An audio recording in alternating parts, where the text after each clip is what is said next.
जी अस्सलाम वालेकुम कॉलर। वालेकुम सलाम। अच्छा बिलाल साहब, मुझे एक सवाल आपसे करना है और एक मैंने करना है डॉक्टर साहिबा से। आपसे एक रिक्वेस्ट ये है कि जितने भी ये मेंटल हेल्थ के इश्यूज हैं एक्चुअली हमारे यहाँ अपने घरों में, अगर हमें कोई एंजाइटी या स्ट्रेस है या हम डिप्रेशन की तरफ भी जा रहे हैं, तो जब हम लोग उस डिप्रेशन या स्ट्रेस एंजाइटी में अगर रोने लगते हैं तो हमारे घर वालों का एक ही जुमला होता है कि ड्रामे कर रहे हैं।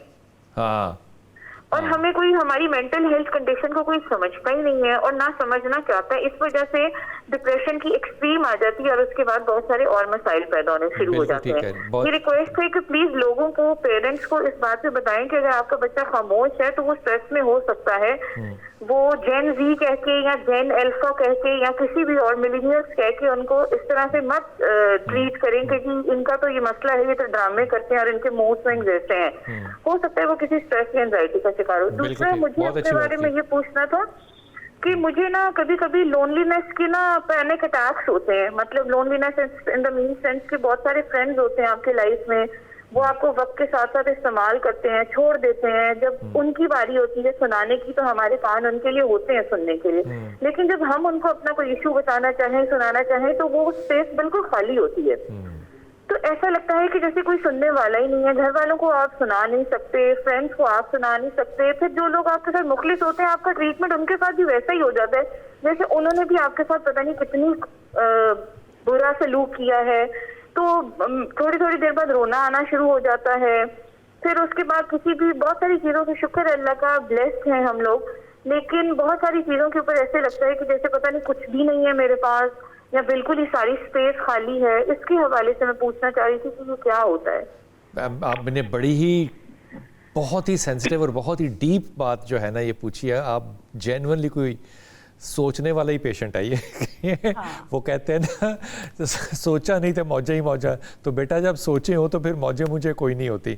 मैं ये रिक्वेस्ट अपनी तमाम ऑडियंस से, तमाम उन बहनों से ख़ास तौर पे करता हूँ कि जिनके बच्चे जो है ना वो खामोश होकर बैठ जाते हैं ना, कुछ शेयर नहीं करते, तो कहते हैं बड़ा तमीज़ वाला है वो। ऐसा अब्बा तमीज़ वाला नहीं कहा, बड़ा तमीज़ वाला, और नहीं वो तमीज़ वाला नहीं है, अब्बा ठीक है एक्चुअली, क्योंकि वो शेयर कर रहा है सारा कुछ, उसको शेयर करना चाहिए। बच्चा अगर खामोश हो रहा है तो बच्चा रिएक्शन दे रहा है, वो हो सकता है डिप्रेशन में जा रहा हो सकता है एंग्जाइटी कंट्रोल या अंडरस्टैंड ना कर पा रहा हो। लेकिन ये कहना कि ए रो रहा है बंदा तो ए ड्रामा कर रहा है, मेरे ख्याल में ये एक ज़ालिमाना सा जुमला है। ये जुमला नहीं इस्तेमाल करना चाहिए। इसलिए आपको याद है कि पिछली दफ़ा भी जब हम कॉल्स ले रहे थे तो मैं बहुत सी अपनी माओं को, बहनों को, बच्चियों को ये कह रहा था कि खुदा के वास्ते पॉजिटिव जुमला तो इस्तेमाल कर लो ना। जुमला भी इतना नेगेटिव इस्तेमाल होती है, बेड़ा गर्क हो गया साडा, तबाह हो गए सारे, ओ खुदा का नाम लो। एक अच्छा लफ्ज़ इस्तेमाल करोगे ना तो वो दुआ है। इफ़ यू आमतौर पे डॉक्टर साहब कहते हैं कि जब मैच्योरिटी आ जाती है ना तो इंसान आइसोलेशन में चला जाता है, वो तजर्बों से सीखता सीखता जो है वो सेल्फ डिपेंडेंट हो जाता है। लेकिन ये जो इस खातून ने बात की है ये बड़ी कमाल है कि आप लोनलीनेस फील करते हैं। बिल्कुल, क्या ये ड्रामा तो नहीं है ना? नहीं, ये ड्रामा नहीं है। असल में थोड़े से आपके प्रोग्राम के तवज्जुह से मैं भी ये ज़रूर कहूँगी कि ये जो पहली इनकी बात है ना, ये है पॉलिसी लेवल की बात। हमें ना कुछ पॉलिसी ऐसी बनानी चाहिए स्कूल्स के अंदर और पेरेंटिंग के अंदर कि आप इस बात को नॉर्मलाइज़ करें कि इंसान के अगर घर में बच्चे हैं, आप खुद हैं, आपके कोई स्पाउस है, अगर वो जो है वो डाउन फील कर रहा है तो आप उसको पूछें कि वो क्यों डाउन फील कर रहा है, रादर देन ये कहने के नहीं कुछ नहीं होता, चल रहा तो एवं कोई गल, मतलब हमारी देखें ना डिनाई ना करें। हाँ, डिनाई ना करें। वो कहें कि डिप्रेशन कुछ नहीं होता, मतलब आप देखें ना, चल छड़ तेनों किस चीज़ का डिप्रेशन, इस तरह की हम बातें करते हैं।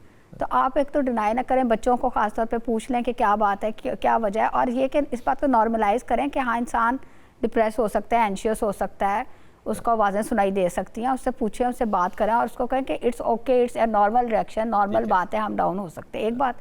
अच्छा, दूसरी जो इन्होंने बात मुझसे पूछी है उसके लिए मेरे ख्याल में आपको एक प्रॉपर थेरेपी में जाना चाहिए, प्रॉपरली थेरेपी में जाना चाहिए, क्योंकि मैंने आपकी बात सुन के देखा है कि आपके ना बहुत सारे, आप चाह रही हैं कि आप ना लोगों के ऊपर बहुत ज़्यादा डिपेंडेंट है कि लोग आपके बात सुने, आपको एक्नॉलेज करें या आपको टाइम दें, और उसकी वजह से जब वो वहाँ से आपको वापस फीडबैक नहीं आता या जितना आपने इन्वेस्ट किया उनके अंदर आपकी इन्वेस्टमेंट इसको वापस नहीं मिल रही, तो उसकी वजह से ये एकदम डाउन हो जाती हैं। तो हम लोगों को सिखाते हैं कि लोग इंपॉर्टेंट है लेकिन हम खुद ज़्यादा इंपॉर्टेंट है और हम अपने आप को खुद ज़्यादा खुश रख सकते हैं। अपनी लोनलीनेस को जो है वो एक जिसको कहते हैं ना एक कामनेस के अंदर चेंज कर सकते हैं। तो मेरा ख्याल है कि अगर आप एक अच्छे थेरेपिस्ट के पास जाएंगे ना तो आपकी बहुत सारी बातें खुद ही बहुत अच्छी सेटल डाउन हो जाएंगी। बहुत अच्छी बात, बहुत अच्छी बात। वो हमारे एक बहुत पुरानी बात है, मैं एक जगह पे, पूना उस जगह का नाम है, वहाँ पे था, योगा सीख रहा था, तो वहाँ पे हमारा एक गुरु जो था ना, उसने एक थेरेपी ईजाद की हुई थी, उसका नाम था हग, HUG, उसका नाम ही ये था, हग। हग पता है, हग का जो उर्दू तर्जुमा है या पंजाबी, उसका नाम है जफ़ी। ये जो जफ़ी है ना, ये घर में बड़ी इंपॉर्टेंट होती है। हाँ, बिल्कुल। बच्चों के साथ जफ़ी डालनी, बेगम के साथ जफ़ी डालनी, भाई के साथ जफ़ी डालनी, बहन के साथ जफ़ी डाल, ये आपका एक इमोशनल सपोर्ट सिस्टम है। हम लोग बहुत डिस्टेंट हो गए हैं over a period of time कि हमारा जो टच है वो ख़त्म हो गया है। इस पे हो सकता है उलमा कराम कोई और फतवा ना लगा दें, लेकिन मैं बड़ी माफ़ी के साथ ये कह रहा हूँ कि वो जो ख़ानदान का आपस में टच सिस्टम है ना, ये बड़ा इम्पॉर्टेंट होता है। इस बात पे ज़रा थोड़ी सी हमारी आवाम को और हमारे बच्चों को और हमारी बहनों को, भाइयों को, बापों को, बाप घर में आता है तो सारों से जफ़ी डाले, अम्मा घर में आती है जफ़ी डाले बच्चों से। वो जो टच सिस्टम है वो हमने दूर इसलिए कर दिया क्योंकि स्कूल सिस्टम्स के अंदर हमारे जो टच है ना, उसको हमने बैड और गुड में कन्वर्ट कर दिया। वो कॉन्शियसनेस इतनी ज़्यादा नेगेटिव आ गई कि अब हम वो करते ही नहीं है, ना गुड करें ना बैड करें।